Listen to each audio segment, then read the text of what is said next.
Hello students, मैं Shweta Maheshwari from आदर्श शिक्षा निकेतन high school. बच्चों, आइए आपकी क्लास स्टार्ट करते हैं। क्लास स्टार्ट करने से पहले मैं आपको एक इम्पोर्टेंट बात बताती हूँ कि आपके सितंबर एग्जाम स्टार्ट होने वाले हैं। ठीक है, ये यूनिट टेस्ट नहीं है, ये एग्जाम है आपके। जिस तरीके से आपके हर साल एग्जाम होते हैं, हाफ ईयरली एग्जाम, वही एग्जाम है। तो आप इन एग्जाम्स को सीरियसली लें, इन एग्जाम्स को इग्नोर ना करें। कोई भी बच्चा स्किप ना करे अपने एग्जाम को, सभी बच्चे एग्जाम दें। इसी के अकॉर्डिंग आपको आगे के लिए, आगे जो भी आपके नेक्स्ट पेपर होंगे, जो दिसंबर में पेपर होते हैं, ये मार्क्स भी आपके उसमें भी ऐड होते हैं, आपको पता ही है। ठीक है, तो इसी के अकॉर्डिंग आप आगे प्रमोट किए जाएंगे। तो प्लीज आप इसको बिल्कुल इग्नोर ना करें, आप अपनी पढ़ाई को सीरियसली लें। आपके पास सिलेबस भेज दिया गया है, तो उसके अकॉर्डिंग आपको अपनी तैयारी करनी है। तो मैं आज से आपका रिवीजन स्टार्ट करती हूँ। ओके, तो आपको भी सीरियसली होकर अपने सब्जेक्ट का रिवीजन स्टार्ट करना है सिलेबस के अकॉर्डिंग, कि क्या क्या आपके सिलेबस में आएगा। ओके बच्चों, चलो स्टार्ट करते हैं। आज हम स्टार्ट करते हैं सबसे पहले हिंदी। ठीक है, हिंदी में मैंने लिए व्याकरण की बुक। ठीक है, व्याकरण का हमारा फर्स्ट टॉपिक है यहाँ पर भाषा। भाषा क्या होती है बच्चों? आपने सभी ने पढ़ रखी है, बताओ एक बार। हाँ, भाषा वह माध्यम है जिससे हम अपनी बात दूसरों तक पहुंचाते हैं और दूसरों की बात खुद तक समझते हैं। हम खुद समझते हैं। जैसे मैं अपनी बात आप तक पहुंचा रही हूँ, तो किसके जरिए पहुंचा रही हूँ? भाषा के जरिए। ठीक है बच्चों, भाषा के माध्यम से ही हम अपनी बात दूसरों तक कहते हैं और दूसरों की बात सुनकर अपने तक समझते हैं वो बात। ठीक है, देखो यहाँ लिखा हुआ है, यहाँ पर देखो ये दो बच्चे दिए हुए, यहाँ दिखाया, यहाँ आभा और आभास बातचीत कर रहे हैं। वे बोलकर एक दूसरे को अपनी बात बता रहे हैं। एक दूसरे से बोलकर बात बता रहे हैं ना, लिख के तो नहीं बता रहे हैं ना। यही भाषा है। भाषा के रूप होते हैं अलग अलग। भाषा से हम अपनी बात दूसरों तक पहुंचाते हैं। जब हम बोलकर अपनी बात कहते हैं या सुनकर किसी की बात समझते हैं, तब यह मौखिक भाषा कहलाती है। जैसे अभी मैं आपको पढ़ा रही हूँ, तो किस भाषा में पढ़ा रही हूँ बच्चों? वेरी गुड, मौखिक भाषा में। ठीक है ना, क्योंकि मैं आपको बोल रही हूँ और आप सुन रहे हैं। इसमें मैं कोई रिटर्न वर्क नहीं कर रही हूँ, तो ये आपकी कौन सी भाषा है? मौखिक भाषा। आगे बढ़ते हैं। ये हमारी लिखित भाषा। यहाँ अध्यापिका जी लिख रही हैं। देखो यहाँ मैम आपको बोर्ड पर लिखकर पढ़ा रही हैं और बच्चे पढ़ रहे हैं। लिखकर बताना और पढ़कर समझना भाषा का कौन सा रूप है बच्चों? लिखित रूप। जहाँ हमने लिखने का यूज करा है और आप उस लिखे हुए को पढ़कर समझ रहे हैं, वो हमारा कौन सा रूप है? लिखित रूप। लेकिन जहाँ हम केवल बोल रहे हैं, लिख नहीं रहे हैं, तो वो हमारी हो गई मौखिक भाषा और ये हो गई हमारी लिखित भाषा। ठीक है, नंबर 3 है, हम इशारों से भी दूसरों की बात समझ सकते हैं। इशारे से बात करना या समझना भी भाषा है। मान लो मैं ना तो बोल रही हूँ ना लिख रही हूँ, आपको इशारे में कोई बात बता रही हूँ। जैसे मैंने कहा भाषा के कितने रूप होते हैं? मैंने आपको इशारा करा ना, मैंने आपको फिंगर्स बताए, कितने रूप होते हैं? Very good, 3। ठीक है, भाषा के 3 रूप होती हैं, मौखिक भाषा, लिखित भाषा और सांकेतिक भाषा। तो इशारों में बात करना कौन सी भाषा हो गई बच्चों? सांकेतिक।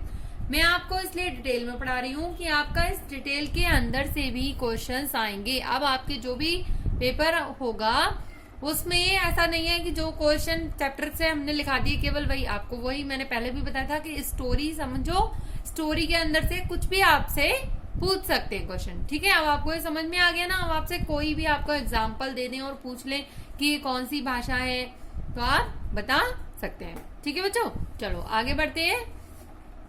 नेक्स्ट टॉपिक है हमारा बोलियां। बोलियां, यहाँ पर आपको कुछ एनिमल्स दिए हुए हैं, जानवर दिए हुए हैं, उनकी सभी की आपको बोलियां पता होनी चाहिए। तो देखो यहाँ पर ये मेन हमारा मकसद यहाँ पर बोलियां याद करने का है। ये क्या है बच्चों? यस, बिल्ली। बिल्ली की बोली क्या होती है? म्याऊ म्याऊ। गाय, गाय की बोली क्या होती है? बाबा। ठीक है, कुत्ता, कुत्ता की बोली क्या होती है? भौं भौं। तोता की बोली क्या होती है?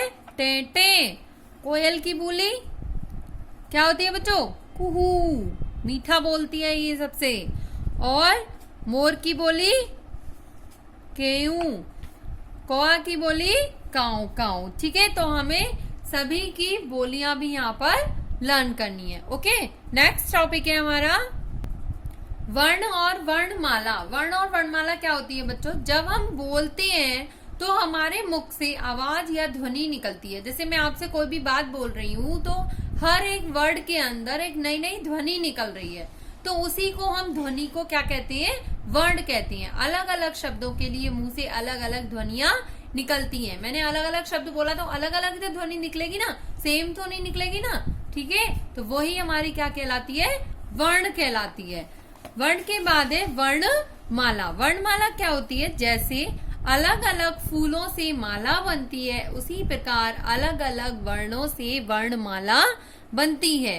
ठीक है, वर्णों को मिक्सअप करके वर्णों के समूह को क्या कहते हैं? वर्णमाला। समझ में आ गई? जैसे फूलों के समूह, फूल इकट्ठे हुए तो एक माला बन गई, ऐसे वर्ण इकट्ठे हुए तो एक वर्णमाला बन गई। वर्णमाला कितने प्रकार की होती है? 2 प्रकार की होती है। कौन कौन सी? स्वर और व्यंजन। तो आपको पता ही है। ठीक है, स्वर कितने होते हैं हमारे? 11। और व्यंजन कितने होते हैं? 33। स्वर कितने हैं हमारे? 11 और व्यंजन है हमारे 33। ठीक है, तो हमें इनकी संख्या भी पता होनी चाहिए, इनके प्रकार भी पता होनी चाहिए। ये हमारा टॉपिक हुआ। इसके बाद टॉपिक है हमारा चित्रकथा। मैंने आपको एक चित्रकथा पढ़ाई थी इसी व्याकरण की बुक में। इस चित्रकथा में क्या स्टोरी पढ़ी थी हमने कि एक जंगल था, उस जंगल में 2 हंस रहते थे। वहां पर एक तालाब था और उस तालाब में कौन रहता था? एक कछुआ। वे तीनों मित्र थे। कौन तीनों मित्र थे? कछुआ और दोनों हंस। वे रोज मिलते थे, बातें करते थे। एक बार कई दिनों तक क्या नहीं हुई? बारिश नहीं हुई थी, तो तालाब सूख गया था। ठीक है, तो मतलब हंसों ने कहा दूसरे जंगल में एक तालाब है, तो मतलब वह कछुए को वहां ले जाने की बात कर रही थी। लेकिन कछुआ सोच रहा था मैं कैसे जाऊंगा। तो हंस ने उन्हें आइडिया दिया था कि तुम मुंह में डंडा पकड़ लेना और हम उस डंडे को पकड़ के उड़ेंगे, तो लेकिन तुम कुछ बोलना मत, क्योंकि बोलोगे तो डंडा छूट जाएगा और तुम गिर जाओगे। तो बीच में ही अचानक वहां पर एक गांव पड़ा, वहां बच्चे शोर मचाने लगे और कछुआ एकदम बोल पड़ा और वो वहीं गिर गया और उससे क्या हुआ? वो मर गया। ठीक है, तो इस कहानी से हमें क्या शिक्षा मिलती है कि जब हमें चुप रहने की जरूरत हो तब हमें बोलना नहीं चाहिए। तो आपको ये स्टोरी पढ़नी है और स्टोरी से रिलेटेड जो भी बीच बीच में क्वेश्चंस पूछे हैं आपको क्वेश्चंस भी लर्न करनी है। ठीक है, तो ये हमारी स्टोरी कंप्लीट हो गई। इसके बाद नेक्स्ट टॉपिक है हमारा वचन बदलो। ये सभी मैंने आपको नोट डाउन करा रखे हैं, सभी बच्चों ने अपनी कॉपी में नोट कर रखे होंगे। इससे पहले भी मैंने जो वचन बदलो कराए थे बच्चों, वो भी आपने सभी ने नोट करे होंगे। ठीक है, ये मैंने आपको ई की मात्रा के बताए थे। इससे पहले मैंने आपको ए की मात्रा के भी बताए थे। जैसे मैंने यहाँ पे लिखा पुस्तक, तो पुस्तक का क्या बनेगा? पुस्तकें, पुस्तकें। ठीक है, ऐसे ही अगर मैंने दिया यहाँ पर ताला, तो ताला का क्या बनेगा? ताले।